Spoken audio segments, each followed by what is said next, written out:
Namaste. So do you all know them? I hear quite a few of you say it back. Namaste means I bow to the divinity within you. Because as a Hindu, that is what we believe, as everyone has a spark of God's divine grace in them. I'm going to tell you a story. This is what I'm good at. This is what I like to do. And this story is going to start with my experience. I grew up, as you can tell, in the United States. I was born in India. My parents lived here, and then they went back to India when I was 15. I came back and have, for about 15 years, have made Michigan my home.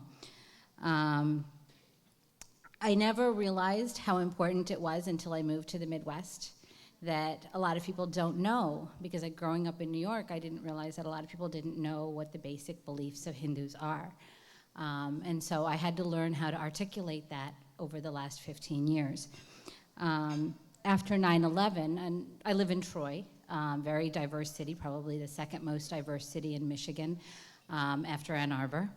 And in Troy, right after 9/11, we realized that we tend to stay in our own spaces, within our communities of comfort. And I was very active in the temple. And at the time, we formed an Ethnic Issues Advisory Board. And so many of the people that were part of that Ethnic Issues Advisory Board from different cultural and religious backgrounds, one day we had to come together over a major controversy about 9 years ago. And it was because there was a person that decided that the city of Troy should have an event that did not include people of other faiths, only her faith. In fact, she wanted to include, she was Christian, she was a faith apostolic Christian, and she wanted to have an event that was Judeo-Christian. Well, our local rabbi, we have a synagogue in Troy called the Song of Hope, or Shir Tikva, and Rabbi Aaron Sludelberg came to the city council meeting, and he said, the city shouldn't have an event. In fact, we Jews don't want to be part of it if you're not going to include everybody. We had members of the Muslim community from the Islamic Association of Greater Detroit that came to the city council meeting, and they, along with Baha'is and other Christians who, in Unitarian Universalists, many of us came together and we formed what is now known as the Troy Area Interfaith Group. So what did I know as a Hindu woman, an engineer who works for Chrysler, minivan mom with 2 kids in the Troy Public Schools? What did I know? All I knew is what the Hindu scriptures told me. Ekam sat vipraha bahuda vadanti, which means the truth is one, the wise call it by many names. This is many, many thousands of years old. It's from the Hindu scripture called the Vedas, and the particular Veda called the Rig Veda. In another one, we have something that says, Vasudhaiva Kutumbakam, the whole world is one family. So these are the principles with which I move forward to make sure that the community that I lived in was an inclusive one. And over the last 10 years, I came to know of Wisdom. And one of the things that we did at Wisdom is we published a book about how reaching across faith lines, forming friendships, Brenda, Parwen, Amy, how our friendships are what's going to transform the world.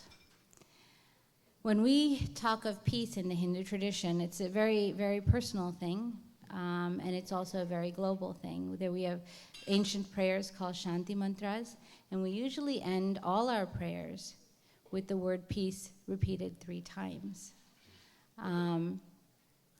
The importance is the first piece, we say Om Shanti, Shanti, Shanti, Hi. The reason we say peace 3 times is because the first piece is for me. It's for me to be peaceful internally. I'm sure you've all heard of yoga, right? Some of you might have even done it.